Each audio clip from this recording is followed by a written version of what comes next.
130.000, harga minyak naik, ya kan?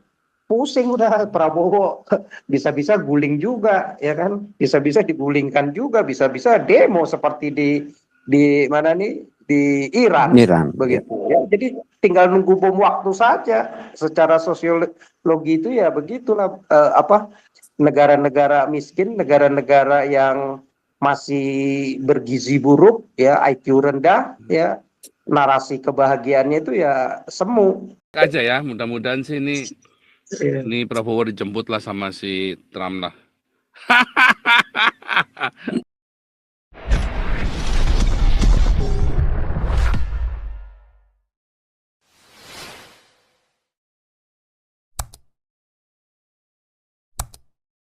Miskin. Ya, tidak ada anggota DPR MPR yang miskin. Ya, itu cara itu melihat itu baru dia bilang bahagia. Tetapi dia tidak melihat masyarakat yang ada di pedalaman itu. Ya, banyak di pedalaman, bukan lagi ada di Sulawesi Tengah, Pak. Si hidup di hutan orang. Tapi dia bilang bahagia. Ini orang bilang, Pak, selalu bilang paradoks ya. Ya, kemudian kita bicara negara kita, Pak. Bukan bicara negara kita lagi maju, kita lagi mundur, Pak. Bukan maju. Ini ada vlog-vlog muncul. Waktu zaman SMA tahun 70-an 80, anak-anak SMA enggak pakai jilbab, Pak. Lihat terurai rambutnya, cantik semua, jadi artis. Sekarang anak-anak SMA pakai jilbab, mundur, Pak. Dulu enggak ada pegawai negeri, ASN yang tahun-tahun 70-an pakai jilbab, semua sekarang mundur pakai jilbab, Pak. Rusak negara kita. Kemudian ada satu orang ulama katakan, dia tunjuk kepada orang-orang ustadz yang pintar bicara itu. Dia bilang, kamu ini ngomongnya gede, dia bilang. Coba kamu ke Yaman sekarang, kamu aman nggak? Negara Islam, dia bilang. Dia ambil contoh, kamu ke mana? Ke Afrika sana yang di Sudan, negara aman nggak? Coba, kamu ngomong-ngomong Islam. Coba kamu ke sana, berani nggak? Coba kamu, saya suruh ke Inggris, Belanda, Jerman. Dia senang gitu, karena aman, damai. Ini suatu paradoks yang sangat luar biasa sekali. Oleh sebab itu, yang edukasi kita sampaikan inilah kemunduran negara kita. Ada analisa yang memperbandingkan itu. Seorang ulama besar katakan seperti itu. Kamu ke negara Islam yang ini kamu berani nggak? Kamu berani ke Pakistan nggak? Dia bilang. Afghanistan nggak? Enggak aman kamu jalan ke sana. Ke Yaman nggak? Karena dia kasih paradoks. Coba kamu ke Australia, coba kamu ke negara itu. Dia bilang perbedaannya. Baru dia contoh lagi masalah pendidikan itu, Pak. Masa lalu. Ya. Sekarang negara kita bukan makin maju, makin mundur. Karena lebih ketat diajarkan ajaran itu, Pak. Doktrin itu salah satu mau mengatakan negara kita tidak akan maju untuk menuju suatu negara yang bahagia, yang aman, makmur, sejahtera. Ya konteksnya itu kita to the point ke situ. Ya percumalah kalau kita dengar-dengar vlog seorang pakar ekonomi hukum, ya mereka sudah terbungkus, sudah ketakutan dengan agama, selalu bicara itu. Oleh sebab itu saya senang kalau di tempat ini to the point, kita bicara aja. Karena pembicaraan kita selalu menuntun, menggiring rakyat itu bisa bagaimana mereka hidup makmur, sejahtera, bahagia, jauh daripada ketakutan, kekhawatiran beribadah, kekhawatiran untuk sandang pangan. Ya itu yang kita ingin, kekhawatiran kepada masa depan anak-anak di dalam pendidikan, masalah lapangan kerja, masalah kesehatan. Penggiringan begini yang bagus sekali kita, tapi sulit. Ya, kita telah membahas panjang di sini tentang negara kita, baik sistem pemerintahannya, masalah sosial kehidupannya. Ya, memang benar ada sebagian orang yang mungkin laki hidupnya dia dapat duduk jabatan, apa dia seorang dokter, orang insinyur, yang mereka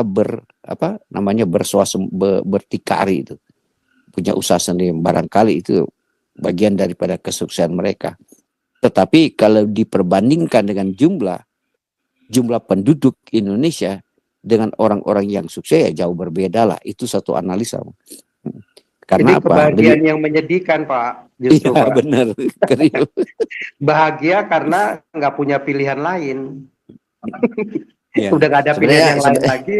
Ya itu kebahagiaan yang menyedihkan. Jadi nggak sadar, kebahagiaan yang nggak sadar karena nggak sadar bahwa kita ini seberapa jauh sudah tertinggal dengan bangsa-bangsa lain. Iya, Ya. benar Pak. Jauh. Nggak sadar ya, karena IQ rendah itu nggak punya wawasan begitu. Tetapi ini bisa jadi bom waktu, ya, bom waktu. Begitu rapuh ini kebahagiaannya, begitu semu, begitu ya. Sama seperti kayak di Iran. Nah, kalau kita konteksnya sekarang misalnya Iran, sekarang Gen Z-nya itu apa namanya, justru banyak yang berdemo ya. Gen Z-nya itu turun ke jalan, begitu. Bisa jadi anak-anak dari para polisi-polisi maupun tentara-tentara nasionalnya, ya, sehingga makanya nggak berani tuh mereka menembaki para pendemo, sehingga banyak pos-pos polisinya akhirnya dibakar, diduduki, ya, kantor-kantor pemerintah didudukin, begitu ya. Tinggal ini sekarang si rejim ini bikin 3 lapisan lah ya, dari IRGC, dan mungkin juga dia ambil dari milisi-milisi yang ada di Irak. Karena kalau sampai Teheran itu didudukin semuanya, ya, kantor pemerintahannya, apalagi istananya, ya udah tumbang berarti itu, ya, Pahlavi akan turun. Nah, ini sama aja kayak di Indonesia ini, itu begitu rapuh, ya. Jadi kalau katakan ini misalnya di Iran saja, akhirnya si Iran ini dia tutup Teluk Hormuznya, sehingga barel minyak per barel itu bisa naik jadi 130 US dollar sampai misalnya katakan 170 US dollar. Kenaikan 1 US dollar saja itu berapa triliun buat Indonesia itu rugi, harus subsidi, ya. Nah, wah, langsung itu harga barang mahal lagi juga tuh semua, karena transportasi jadi mahal, telur, minyak, kebutuhan pokok semua jadi mahal, apalagi yang impor beras pun juga jadi mahal segala macam begitu, ya, gandum, terigu, semua yang impor-impor pun akhirnya jadi mahal, ya. Ya otomatis yang tadinya dibilang paling bahagia dalam hitungan sebulan 2 bulan saja, ya, yang ada chaos. Jadi berbeda dengan Eropa, dengan Amerika, ya kan. Walaupun Teluk Hormuz ditutup, ya dia punya tabungan. Walaupun harga naik melonjak tinggi pun nggak bakal akan tinggi seperti ini, dan setinggi pun juga seperti kemarin perang Ukraina Rusia, ya mereka masih hidup aja, paling ya lebih prihatin dikit, ya. Tapi tabungan mereka, masa depan anak-anak mereka sekolah sampai universitas, dan tinggal waktu saja, hitungan berapa tahun lagi ya mereka berkembang lagi, maju lagi, begitu. Ya berbeda kebahagiaannya, standarnya, karena ketidakmengertian IQ jongkok itu rendah, ya jadi sifatnya ya cuma pasrah doang, pasrah bahagia, ya kan.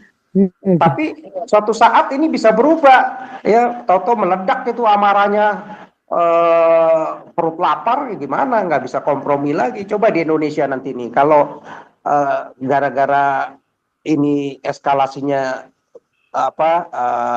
berkembang, Selat Hormuz misalnya ditutup, akhirnya membuat harga minyak naik, ya, Indonesia udah ada pusing itu, bahagia itu dalam hitungan 2 minggu aja dolar naik ke 20.000, 30.000, harga minyak naik, ya kan, pusing udah. Prabowo bisa-bisa guling juga, ya kan, bisa-bisa digulingkan juga, bisa-bisa demo seperti di mana nih, di Iran, begitu, ya. Jadi tinggal nunggu bom waktu saja. Secara sosiologi itu ya begitulah, negara-negara miskin, negara-negara yang masih bergizi buruk, ya, IQ rendah, ya, narasi kebahagiaannya itu ya semu, begitu, ya. Jadi stabilitas negaranya juga gampang digoyang, begitu, ya, gampang jadi dari yang bahagia tahu-tahu anggap jadi danger, begitu, jadi bahaya. Tahu-tahu orang kalau udah nggak bisa apa-apa, perut lapar, ya gampang diprovokasi, ya, dengan hoak aja gampang diprovokasi untuk demo, ya, untuk menggulingkan negaranya. Ya sama seperti kayak di Iran ini juga sekarang kan, gensinya ya kan lebih terbuka, lebih ngerti, lebih melek internet lah, ya. Mereka melihat penghasilan orang tuanya cuma segini, nggak mampu lagi untuk beli HP yang bagus begitu kan. Nah, mereka dari situ saja udah bisa memicu mereka untuk demonstrasi, ya. Belum lagi rakyat-rakyat yang lain, ya, karyawan-karyawan semua, toko-toko jadi sepi karena kemampuan masyarakat, daya belinya jadi berkurang, jadi kecil, ya. Yang tadi omsetnya katakan sebulan dapat 50 juta, sekarang tahu-tahu turun jadi tinggal 3 juta, 2 juta, sejuta, ya nggak cukup, ya. Akhirnya hancurlah semuanya. Ya, saya rasa ya itulah kebahagiaan di negara-negara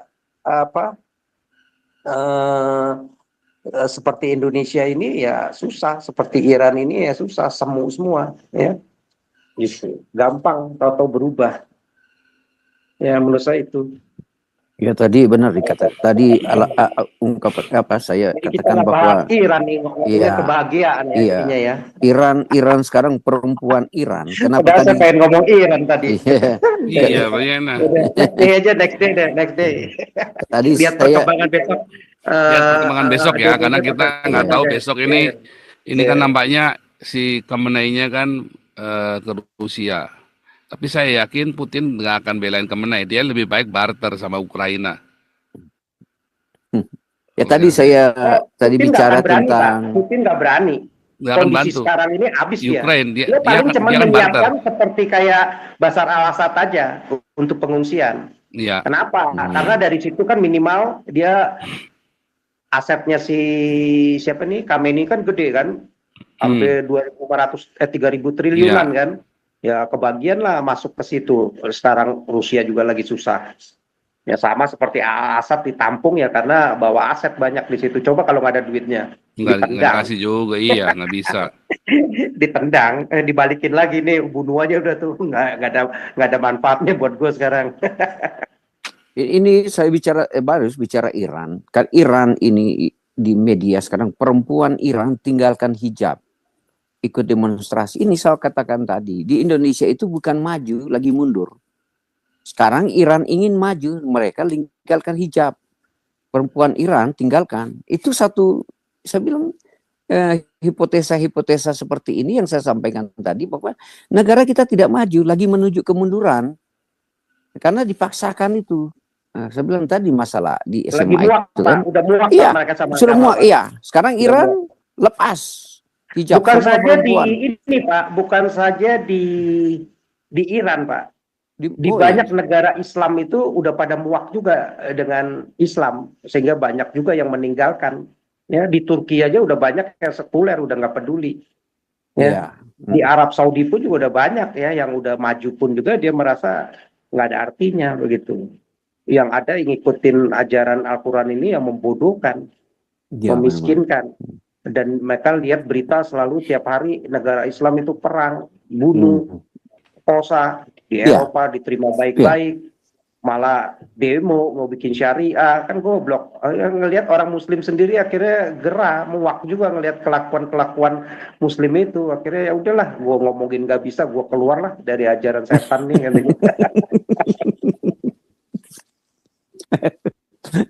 Memang kita dari tahun lalu diskusi tentang si apa setan ini ya.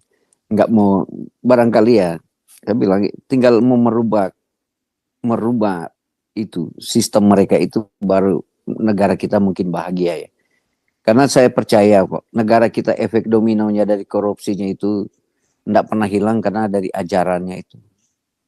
Saya selalu ada kesimpulan Pak Paul, membaca-baca terus, artinya di Indonesia itu ada korupsi kayak efek domino yang dari presiden satu ke presiden lain, itu mereka saya bermain domino, sambung menyambung. Mereka ada satu sistem seperti Jokowi dan Prabowo, sama satu itu efek domino seperti itu. Tetapi landasan pemikiran semua itu dari mana gitu? Itu kan landas bijak dari mana? Karena ajaran-ajarannya ini, ajaran-ajaran ini mereka tidak ada berani ya Pak SK, barangkali itu ya Pak SK, ada efek domino. Saya agak lupa tuh mau ngomong kenapa kayak si Putin senang menampung rejim seperti Assad sama si Khamenei, karena kan yang dibawa bukan hanya Khamenei, mungkin Pengikutnya ya. pejabat-pejabat elitnya. Gimana pejabat elitnya juga udah ngumpulin harta banyak kan, selama ini dia ngedukung si Assad, ngedukung si siapa Khamenei. Mungkin rata-rata berapa triliun itu. Nah, dibawalah ke Rusia, disimpanlah di bank-banknya Rusia, belilah aset-asetnya Rusia, ya otomatis Rusia ya senang lah dengan harta-harta itu, begitu ya. Tetapi ini saya pengen ngomong bahwa si Iran juga ditunggu kejatuhannya ya, karena kalau dia jatuh rejim Khamenei ini dengan Pahlavi turun, ya mungkin harga minyak akan murah dan Indonesia juga senang. Begitu, bisa jadi cuma 60-70 barel, bisa-bisa kayak dulu tuh 50 barel karena minyaknya jadi melimpah kan. Nah, tetapi kalau si Khamenei ini mengeras, akhirnya dia tutup Teluk Hormuz, ya jadi tinggi, ya, Indonesia nggak senang dan banyak negara pada nggak senang, harga minyak jadi mahal, barang-barang jadi tinggi, begitu kan. Nah, seperti itu. Jadi ya mungkin ini dengan kejadian sekarang ya semua mengharapkan si Khamenei ini jatuh aja udah sekalian cepat. Begitu. Ya. Kepikiran besok aja lah kita bahas lah. Udah kebanyakan ngomong kebahagiaan. Besok kita bahas ya. Kita cek aja ya. Mudah-mudahan sih ini Prabowo dijemput lah sama si Trump lah. Oke, kita ikutin laporan dari Sanda Maris berikut ya. Kado Natal sudah dibagikan, semua sudah terima. Nanti saya lagi bikin rangkuman videonya ya. Oke, ini adanya kemarin nih, apa hari ini ya? Oh hari ini ya, ini hari ini ya.